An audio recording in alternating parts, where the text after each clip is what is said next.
নমস্কার বন্ধুরা, আমি সায়ন্ত। আজকে আমি এটা ট্রেলারের কথা বলবো, সেটা হচ্ছে মর্দানি থ্রি। আমার কাছে কেমন লাগলো ট্রেলারটি? তো এই ট্রেলারটি তো আমার কাছে খুবই ভালো লাগছে।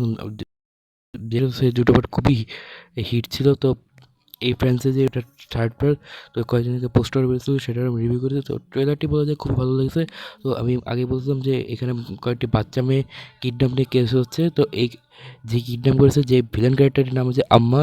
তো এবার তার সাথে ফাইট হবে রানী মুখার্জি। তো রানী মুখার্জি তাকে খুঁজতে গিয়ে অনেক বলা যায় বিপদে পড়বে, এবং তাকে সে সহজে ধরা দেবে না।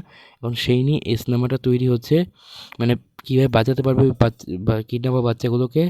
তো এটা এখন দেখার বিষয় এই সিনেমার। তো ট্রেলারটি ওভারঅল খুবই ভালো। মানে ট্রেলারটিকে আমি যতটুকু বুঝলাম, এটা ভালো একটা থ্রিলার মুভি হতে চলেছে। আর কিছু কিছু টান টান উত্তেজনাপূর্ণ মুভি হবে, যতটুকু ট্রেলার দেখে বুঝলাম। ট্রেলারটা ওভারঅল খুব ভালো হয়েছে। তা ভিজুয়ালি ট্রেলারটা খুবই ভালো হয়েছে। সব দিক দিয়ে ট্রেলারটা আমার কাছে খুবই ভালো হয়েছে। তো বলা যায় এটা একটা মানে খুবই একটা ভালো ফ্র্যাঞ্চাইজি। তো এর ব্র্যান্ড ভ্যালু রয়েছে। তো আশা করা যায় অবশ্যই মুভিটা ভালো কিছু করবে। তো ওভারঅল যে ট্রেলারটা খুব ভালো। আর রানী মুখার্জিকে খুবই এনার্জেটিক লাগছে এই সিনেমাতে। তো সব দিক দিয়ে ট্রেলারটি খুবই ভালো হচ্ছে। এখন সিনেমাটা নিয়ে এক্সাইটেড রয়েছি।